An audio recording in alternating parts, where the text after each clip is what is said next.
नमस्कार अमरावती. अमरावती भरदिवसा झालेल्या थरारक दरोड्याचा अखेर पर्दाफाश. पेट्रोल पंप कर्मचाऱ्याला मारहाण करत 3 लाखांची लूट करणाऱ्या टोळीला पोलिसांनी मुंबईतून जेरबंद केलंय.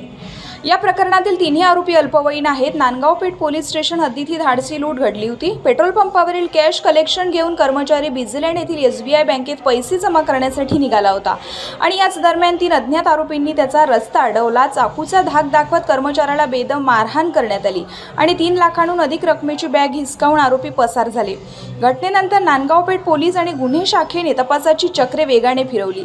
तांत्रिक विश्लेषण, गुप्त माहिती आणि तब्बल 40 CCTV फुटेजच्या आधारे आरोपींचा माग काढण्यात आला. अखेर मुंबईतील एका लॉजमध्ये लपून बसलेल्या तिन्ही अल्पवयीन आरोपींना पोलिसांनी ताब्यात घेतलंय.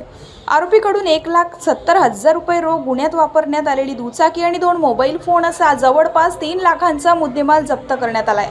पोलीस आयुक्त राकेश ओला आणि उपायुक्त रमेश धुमाड यांच्या मार्गदर्शनाखाली नांदगाव पेठ पोलीस आणि गुन्हे शाखेच्या संयुक्त पथकाने ही यशस्वी कारवाई केली. भरदिवसा झालेल्या या धाडसी लुटीचा अवघ्या काही दिवसात उलगडा करत अमरावती पोलिसांनी आरोपींना मुंबईतून पकडत मोठं यश मिळवलंय.